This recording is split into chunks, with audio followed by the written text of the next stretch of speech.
Chapter 277, Finalizing a Plan. Rafterpound's future. Klein held onto the baronet's hair, closed his eyes, and entered a deep slumber with the help of cogitation. In the gray, gloomy world, he saw a narrow, irregular cave. Rafterpound, with his puffy eye bags and gray hair at his temples, was propping himself up on his elbows, crawling forward like a reptile to leave the hole. Then, with a flash, he retrieved a black iron emblem of unknown origins and wore it on his chest. The emblem had a scepter carved on it, as well as a hand that was holding onto the scepter tightly. "Tutor," Klein jerked out of the dream and sat up. According to Miss Bodyguard's introduction, the black iron emblem was engraved with the imperial coat of arms of the Fourth Epoch's Tudor Empire royal household. It was identical to the one he had seen in the ancient structure. Rafterpound is definitely not as simple as he seems to be. Klein rubbed his forehead and muttered to himself. As a seer, he had his own interpretation of the revelation he had received from the dream.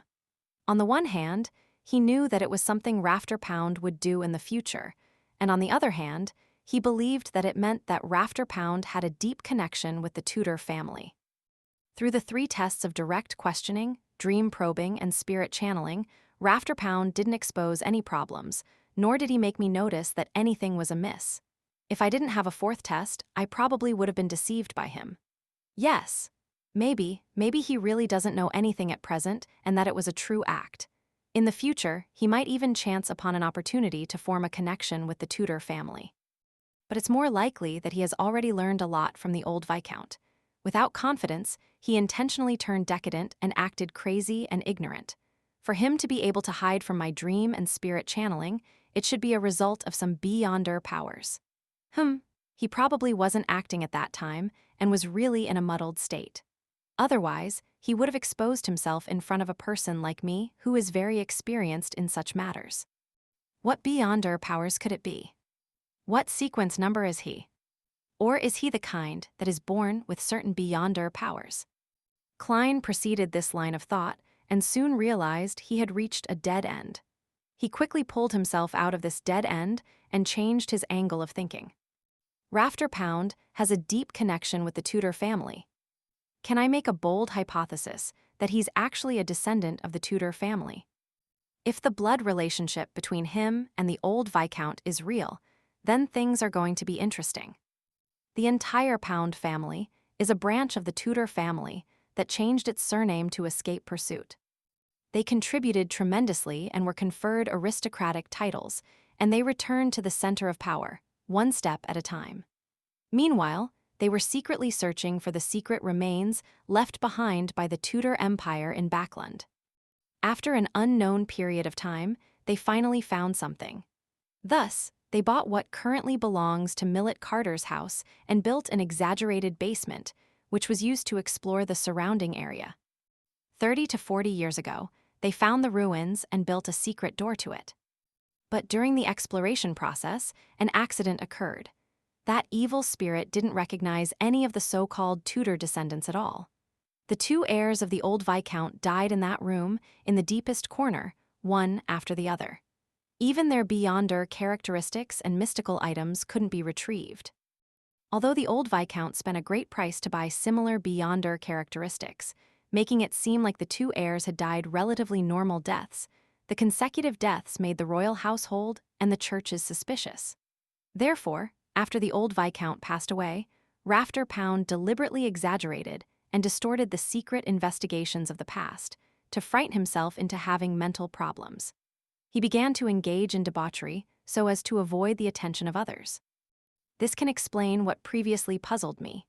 How can a Viscount family be placed under the control of some mysterious person without any action from the royal household and the churches? Even if controlling him was necessary, they would do it in a milder and undetectable manner. For example, using a Faceless of My Sequence 6 pathway. A child can even sense something abnormal, much less the powerful beyonders of the royal household and the 3 churches. The reason why they were unaware can only be explained by the fact that they were the ones who had sent those people. Yes, back then, I surmised that the Tudor family and the Trunsost family grasped the Black Emperor pathway, so due to the need to act, they would establish dynasties to maintain the style and uniqueness of the Solomon Empire. On this point, Miss Bodyguard has indirectly proven it. The Black Emperor Pathways Sequence 9 is Lawyer, a beyonder job that is extremely good at using order. Yes, Rafter Pound was able to deceive my dream and spirit channeling abilities because of this. Perhaps he's gone one step further. He cooperated with me sufficiently, so in his muddled state in the dream, he was still able to subconsciously use the loophole of order and affect the development in the direction he wishes to have. Upon careful consideration, during the process of spirit channeling, Rafter Pound didn't seem to really lie. However, his truth was only a partial truth. Maintain the family and remember the glory can be referring to the Pound family and also the Tudor family. Klein's train of thought became clearer bit by bit, and he had an overall assessment of the situation. From Rafter Pound's current attitude, the evil spirit shouldn't be able to escape without any external help. Otherwise, the baronet would have long thought of a way to save himself. It doesn't matter if the evil spirit would come looking for him. As long as it escapes the seal and creates a disaster, the secret of the underground ruins would be exposed to the royal household and the churches. When that happens, Rafter will definitely be implicated. The room opposite had collapsed, but it didn't affect the power that restricted the evil spirit. This means that as long as the innermost room isn't directly destroyed, the evil spirit wouldn't be able to escape. The plan is clear then. I would buy some explosives from Kaspar's and collapse the entrance so that no one can get in, leaving the evil spirit buried underground forever. Heck, when I'm powerful enough, I can consider finishing it and help the citizens of Backland get rid of this latent danger and harvest some valuable items in the process. However, how should I collapse it safely? I don't know anything. Maybe Kaspar's knows a demolition expert. After all, he is a black market weapons merchant. Klein quickly finalized the plan and decided on finding Kaspar's tomorrow evening. He would try to settle the matter of the underground ruins within the week. As for the true relationship between the Pound family and the Tudor family, and for Rafter's abnormality, he didn't want to probe too deeply into it. It's none of my business. Klein grumbled and quickly plummeted down past the gray fog and returned to the real world. On Friday morning, Klein went out early as usual and pretended to be very busy. The truth was, he had once again gone to the Kellogg Club to practice his shooting and read the newspapers. He enjoyed himself quite a bit. At tea time, he was about to leave after staying there the entire day, but he was surprised to see Mary Gale, his former employer, and Talum Dumont, the equestrian teacher, enter the club at the same time. They were accompanied by a number of gentlemen in double-breasted frock coats and beautiful ladies in fine makeup. Among them was the Daily Observer reporter, Mike Joseph. Oh, Detective Moriarty, what a coincidence. Mike, with his charming eyes but rather rough skin, took the initiative to greet him. Klein smiled and replied, "Mr. Reporter, are you done with your investigative news?" "It's done, thanks to your help. Let me do the introductions. This is the famous detective, Mr. Sherlock Moriarty, a good friend of Talum S." Mike waved his arm and said. After both sides greeted each other, Mike continued, "I've roughly figured out who Capim is. I'll tell you in detail when I have the time. In short, I have every reason to believe that Cyber's death was caused by a copycat killer and not by the serial killer. Haha, you will see the news of my investigations on the papers tomorrow." "It's just as I thought," Klein smiled in response. At that moment, Mike seemed to remember something and turned his head to Mary Gale and said, "I'll make an appointment with you for an interview regarding the air pollution situation in Backland and its solution. However, you have to communicate with my editor-in-chief in advance to finalize the page and time." Mary's eyes lit up. "All right. Thank you very much. Mike, why didn't I think of such a good idea? This is for the promotion of the National Atmospheric Pollution Council. This reporter, Mike, has quite a lot of experience after all. Although the Daily Observer isn't one of the best newspapers, its circulation is considerable. Did Mary suddenly come here today because the other members of the House of Commons who are members of this club were coming? This type of private club is indeed suitable for politics and business." Klein seemed to gain an understanding and bade farewell ahead of time. Before becoming a faceless, He didn't want to get involved in high-level affairs such as this. Evening in an apartment in Eastborough. After a busy day, Williams entered the small room he rented, intending to change his coat, get some money, go to the pub for a drink, and settle his dinner there. In the gloomy darkness, he suddenly stopped putting on his coat.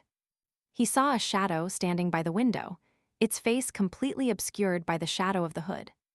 "Who told you to look for Lanevis?" the dark figure asked in a low, slow voice.